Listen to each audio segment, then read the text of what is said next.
Ya pemirsa, sebagai salah satu tokoh nasional yang cukup diperhitungkan, Agung Firman Sampurna merupakan putra Sumatera Selatan yang sampai saat ini belum memutuskan untuk maju di Pilkada Sumsel mendatang, walaupun telah banyak permintaan dari berbagai pihak.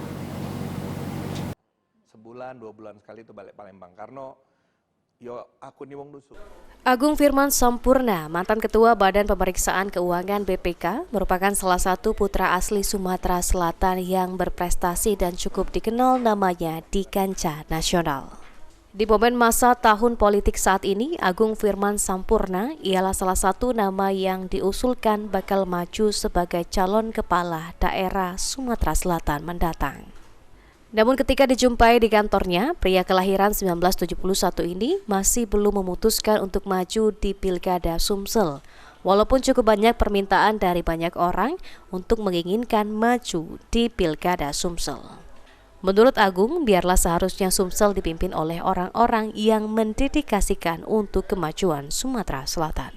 Belum memutuskan untuk ke sana. Betul bahwasanya permintaan itu banyak, harapan itu banyak, tapi aku percaya bahwasanya sebenarnya seharusnya, bukan sebenarnya, seharusnya ada wong-wong yang sudah di Sumatera Selatan siap mendedikasikan dirinya dengan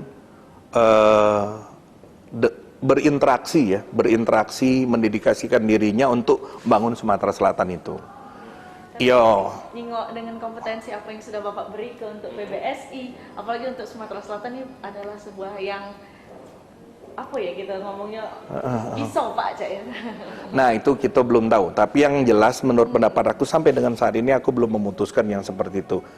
Permintaan itu banyak, tapi menurut pendapat aku paling penting adalah sebaiknya mereka yang sudah mendidik. Aku kan profesional. Di mata pria bergelar doktor dan penerima bintang Mahaputra Naraya ini, jika Sumatera Selatan harus lebih meningkatkan infrastruktur digital dan ekosistem, karena peringkatnya yang lebih rendah dibandingkan daerah lain di Pulau Sumatera. Firman Hidayat, PAL TV.